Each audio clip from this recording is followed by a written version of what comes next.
It is Monday evening, July the 1st, and this is the very first edition of Ventriloquism Weekly. My name is Matt Bailey, and I am so excited to welcome you for the first time to Ventriloquism Weekly. I hope this is the beginning of an exciting new adventure for the ventriloquism community, as I want this to become a discussion forum for all things ventriloquism. We'll get to our premier agenda in just a second, but first, you might be wondering a little bit about me.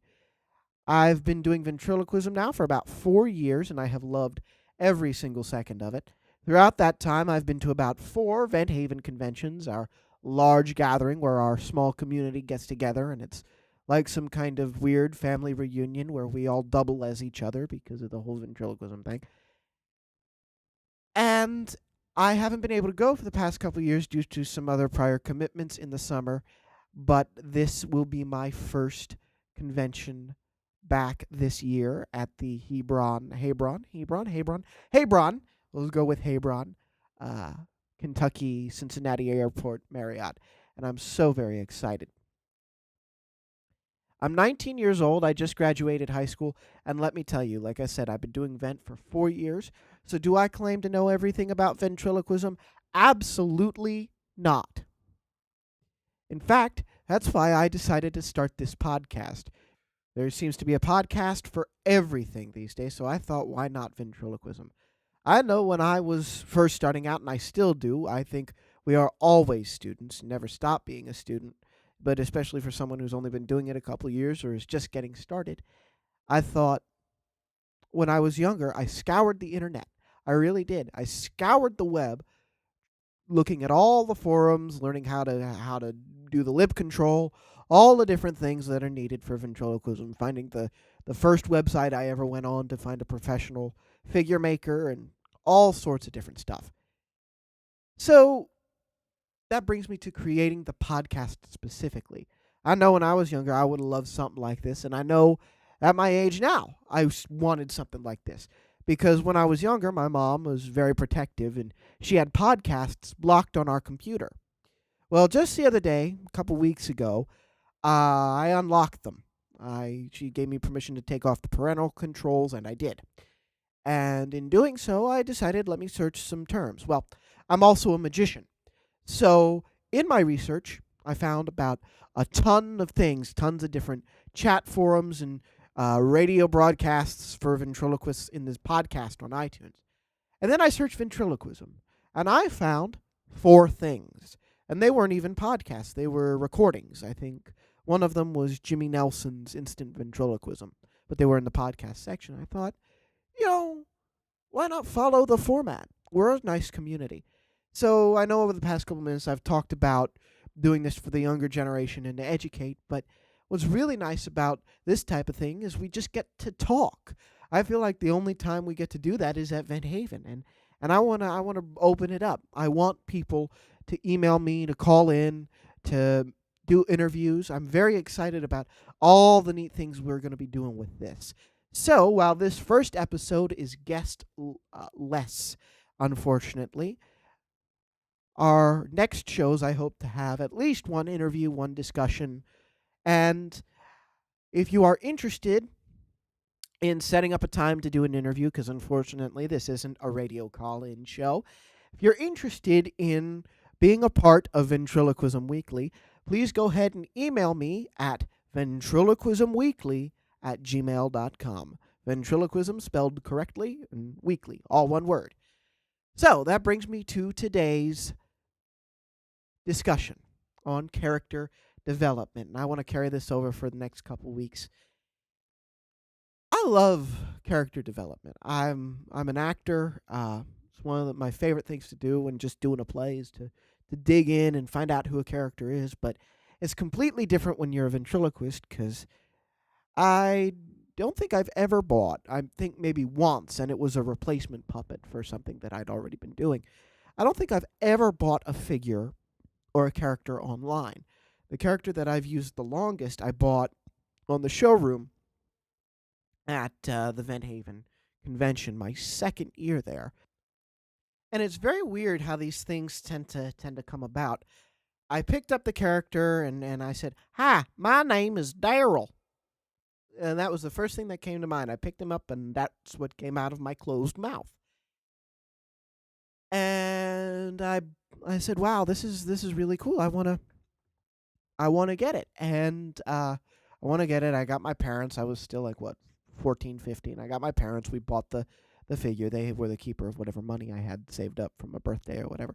We got the character, and the lady looked at me and she said, "So what's your name?" I said, "Matt." She goes, "You're kidding me." I go, "No, no, no. It's Matt." She goes, "Look on the name of the on the price tag. What the name of the puppet is?" His name was Matthew, and Matthew's my full name. And it's just weird.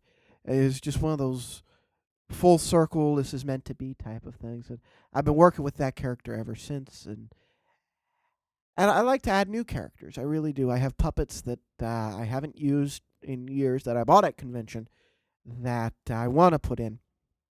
But one of the hardest things is, again, I'm just relating stories that relate to me because we have no guests, and which is fine. I didn't seek anyone out, but I will be reaching out to the vent community in the coming days and weeks to really, really get the ball rolling on this.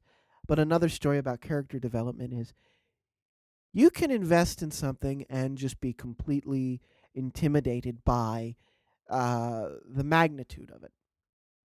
My mentor, a very good friend of mine, I said to him a couple months back, I said, I've worked with soft puppets for 3 years now. I said, I want to start working with a hard figure. And he said, "Oh, okay, let me get back to you." Couple weeks, maybe a month later, he emails me a photo of this dummy that he's had in his closet for who knows however many years. And it was just awesome. And we talked about it. And I said, "You know what? It's a boy figure, but its hair's long enough. I got to make it a girl." And he said, "You know what? You're absolutely correct." He said, "That's smart." He says, "Not a lot of guys work with girl figures." And I said, "Yeah." I said, which is, if I could just sidetrack from my story real quick, something I've noticed and I really admire is that a lot of the female ventriloquists do the female figures, and they do it wonderfully. I don't see a lot. I've seen a few, but I don't see a lot of guys doing female figures, characters in their shows. So I thought, you know what, this has to be a female. So it comes. This is back in March or so, and it comes, and I start working with the controls, and I'm completely mesmerized. It has a lot of features, so I'm really excited to get started working with this character. And so I'm just throwing ideas around. Well, after about a week or two of working with it, and I'll be the first to admit it, the puppet goes back in the box. Not to be shipped, just to be stored. I've become intimidated by having to create a character because I don't want it to be one of these where I try it 5 times in a show and it doesn't work. And so then I'd be out with this beautiful figure and I wouldn't be able to use it. This expensive, let's admit it, hard figures are expensive. I'd be out this figure which a member of my family, I will say, gifted to me, which was very, very generous, and I'm forever grateful to them. But it is because of that and because I know what they have invested in the figure and therefore my career as an entertainer that I don't want to mess it up. So I've become intimidated. Plus, another thing, it's a Clinton Detweiler. And about a week after I got the figure, Mark Wade posted on Facebook, and I saw that he had passed, which I was just in total shock. And I think that's part of it. I think you can be intimidated by a figure, and it's not because you worship it or give it idol status, but you want to do the craftsmanship and the price tag, let's be honest, the price tag justice. So that can factor into character development as well. But I do think it rests a lot on how the character looks and And when you connect with the character, when you connect with how that piece of cloth or that carved wood, fiberglass, whatever it is, looks, you're connecting with a piece of you that goes, aha, yes, I could do this. I could do this. I know what I want out of that puppet. And that's what's happened to me many times at Van Haven is I know what I want out of that puppet. And then you get it home and you work with it. And another part of it is observing people. Sometimes you'll observe someone and then you'll go and try and find a figure or have a figure made that looks like that type of person. And I'm tempted to do that. I have in mind what I want out of a character this year at Van Haven. If I decide to get one, just out of an observation I made the other day of this really funny person that we encountered. And I'm not going to say too much, just not for any secret sake, just to protect his anonymity and to create a mystery, because maybe I'll talk more about it as we approach Van Haven. So, where does this leave us? I think that's all I really have to offer for today. Again, do I claim to know everything about ventriloquism? Absolutely not. I'm still in the learning stage, and it could be said that we all are. But I've only been doing it for 4 years. But I noticed a lack of something for the ventriloquism community, and because of what you have done for me personally, I wanted to give back. I have the equipment here to do this. I want to thank Apple for the donation of the equipment. No. They didn't donate the equipment. I donated them my money, and they gave me the thing, which I think we call a transaction.